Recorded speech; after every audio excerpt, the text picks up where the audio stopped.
Hi guys, welcome back to the channel. So yet again, another brand decides to go down the woke route. In spite of people saying that they don't approve, in spite of other brands basically being boycotted and receiving a lot of backlash, these brands don't seem to learn. And this is another Australian brand, Bonds. I lived in Australia for a couple of years. Bonds is everywhere when you go, shopping for clothes and underwear and stuff like that. And yeah, I just don't understand. They didn't learn from Rip Curl. This is not the first time they've used these sort of models. Man, basically, who is supposed to represent either a woman or non-binary, whatever. So we're gonna get into that. Do they think women are gonna run out and get this underwear because somebody with no breasts is wearing it? Because somebody with a bulge is wearing it?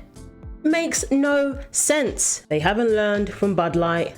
They haven't learned from what's going on with Rip Curl. They continue to push this down our throats when really, what's wrong with just focusing on the clothing?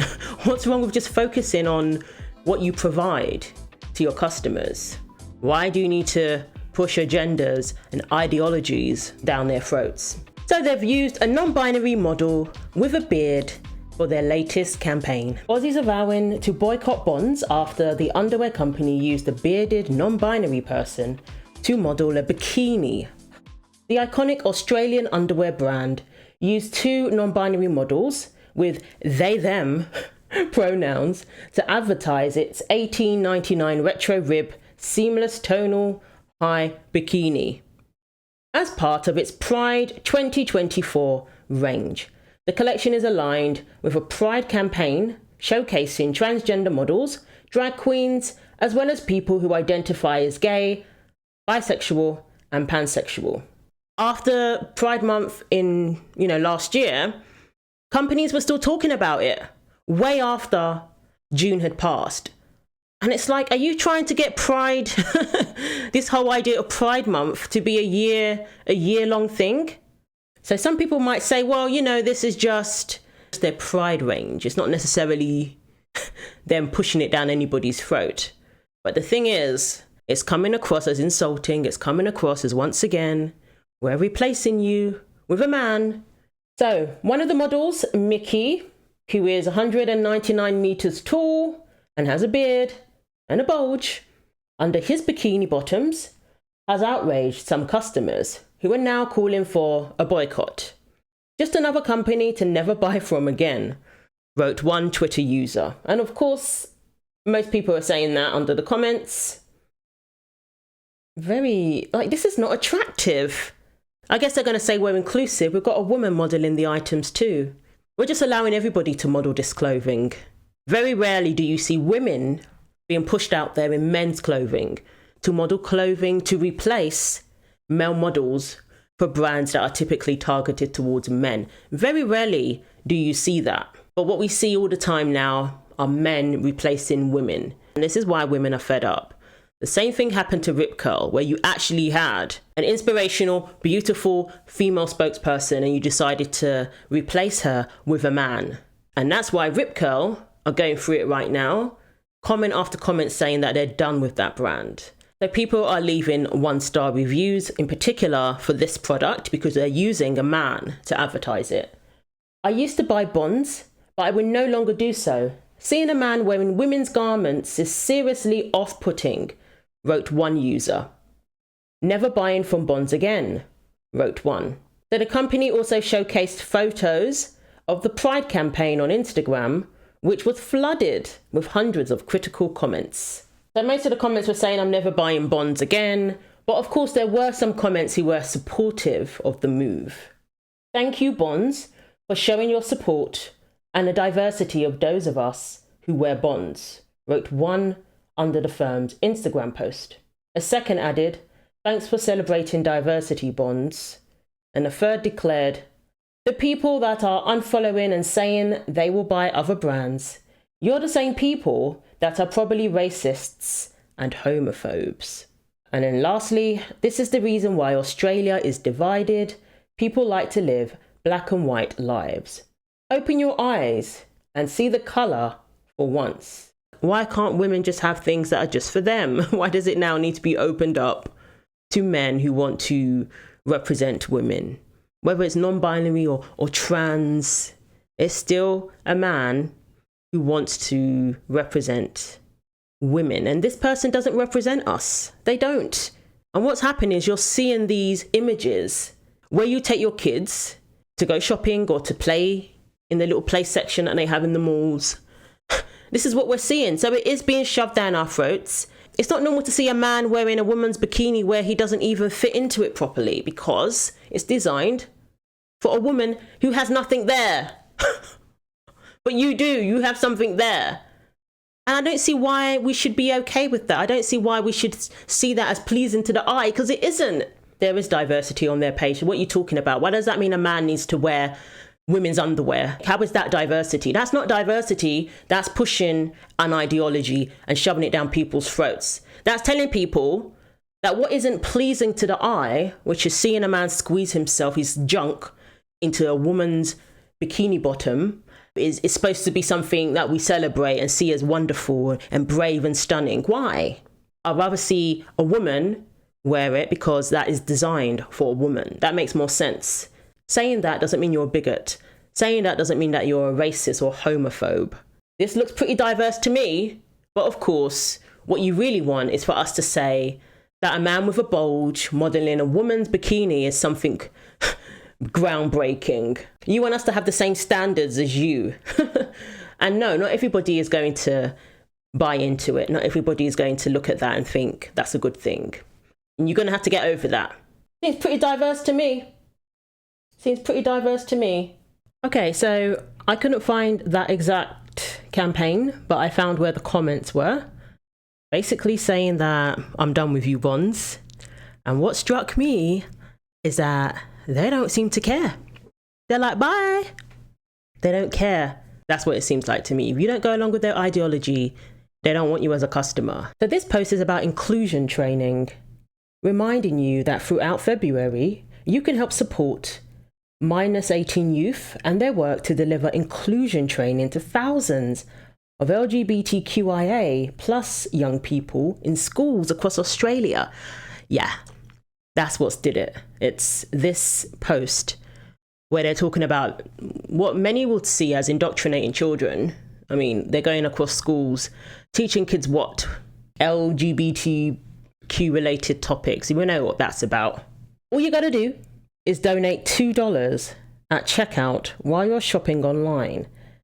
Okay, so I guess that might be what sparked these comments. Carousel of 5 images. First image shows a group of 3 people smiling and laughing together as they hold Progress Pride flags. Text overlaid reads, your donation impact. Swipe to see how your contributions show up.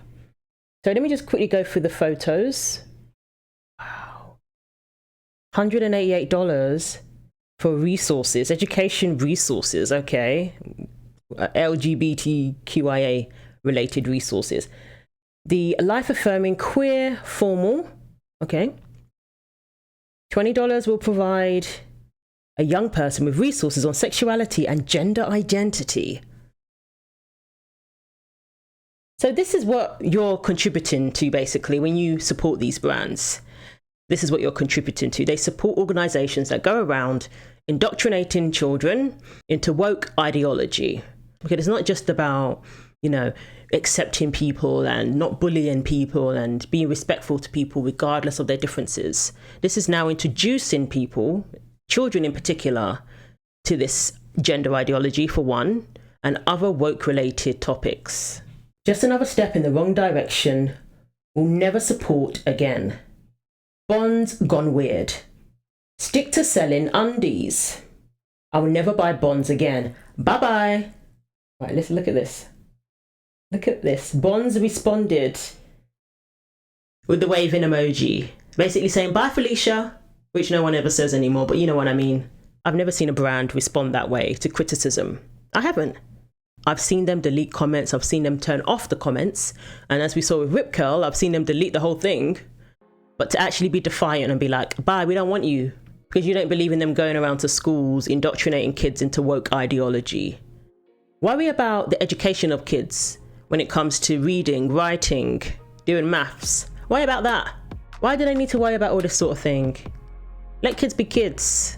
I think that says it all. That waving emoji says it all. Oh, look at this. Buy bonds. Same waving emoji. And this is an underwear brand. Why are they going around to schools? Or why are they sponsoring organizations that go around to schools? Why don't they just focus on underwear? Bought so many bonds products, never again. And you know what? I don't think you can boycott everything. I really don't. I think you could try, but unfortunately it doesn't work that way. It's always best to pick one. And I think bonds definitely needs to be one that is targeted. Because of the defiance, because they don't seem to care about customers who don't agree with everything they do and everything they get behind. They don't want diversity. They only want customers who are going to support them, sponsoring going around to schools and indoctrinating children. Those are the only customers they're interested in. So instead of supporting companies who hate you, take your dollars elsewhere. They definitely deserve the Bud Light treatment. At least Rip Curl had enough sense to delete all their nonsense. Had enough sense to respond to the backlash by backtracking slightly, at least seemingly backtracking. But these ones, they're doubling down. Bud Light doubled down initially too. So yeah, if anyone deserves the Bud Light treatment, it's this company, it's Bonds. But this brand has been woke for a very long time. They don't hide it. In 2016, they did their Proud to Be Me campaign. They feel comfortable. The purpose of degendering fashion is not actually to erase anyone's gender. It's just to make fashion an explorative experience for all humans. So this is not the first time this brand has done this. They are a very woke brand. It's all over their advertising. It's all over their Instagram. It's pretty clear. The only difference with Rip Curl is that Rip Curl were essentially celebrating a man infringing upon women's sports. So that was an added insult, especially as you snubbed a female athlete who is very vocal about not having biological males in women's sports. You snubbed her for a male athlete who is cheating in many people's eyes, and competing in women's surfing. At least with Bonds, it's not really about women's sports. But again, many will say this is all about replacing women. It's saying that a man can model a woman's bikini better than a woman. I don't care if you have a woman standing beside him. That's just a woman who's okay, with cheering on her own erasure. There's plenty of those women who call themselves feminists, by the way. Same thing happened with Estee Lauder, and apparently they're really feeling it now. Their sales are down by 7% since last year, and their international sales are suffering. So much so that they have laid off 3,100 employees. So it doesn't look good for Estee Lauder. Very sophisticated, French brand who's had models like Liz Hurley, Kendall Jenner, and they've gone from that to this. My name is Cricket Temple. I'm a scientist for the Estee Lauder companies. I am transgender. My favorite part of being a woman is living in full color. I lead the change by bringing to attention the things that people would rather not see, both in science and in society. And of course, you've got the person saying they're a woman. It's like, this is a representation of womanhood now. And women are supposed to be okay with that, or they're bigots. And time will tell whether this is going to cause people to boycott these brands in the long term, whether that's going to have an impact on their revenues, on their stock market value, all of that. Time will tell. It certainly impacted Bud Light, and Bud Light has not recovered, or Anheuser-Busch has not recovered from the boycott, because they decided to give a commemorative can to a man saying that he identifies as a woman and celebrating 1 year of girlhood. And as far as I'm concerned, these companies are saying that they're happy to go along with the erasure of women. They're happy to go along with the replacement of women with men who say they identify as a woman. They're happy to go along with the redefining womanhood. And that's what this is all about. And I don't understand why there are feminists who are all for this and saying that it's diversity. Their idea of diversity is very shallow anyway. Diversity can be a lot more richer and deeper than simply somebody's sexuality, somebody's skin tone. Diversity should go a lot deeper than that. I question if they really are for diversity, because when it comes to diversity of thought, diversity of ideas, opposing views, opposing political ideologies, they're certainly not for diversity. What it is just another way of pushing their agenda and telling us that we have to like it or they're going to cancel us. That's what this is all about. So yeah, let me know what you think. Thanks for watching. Take care of yourselves, and God willing, I will see you in the next video.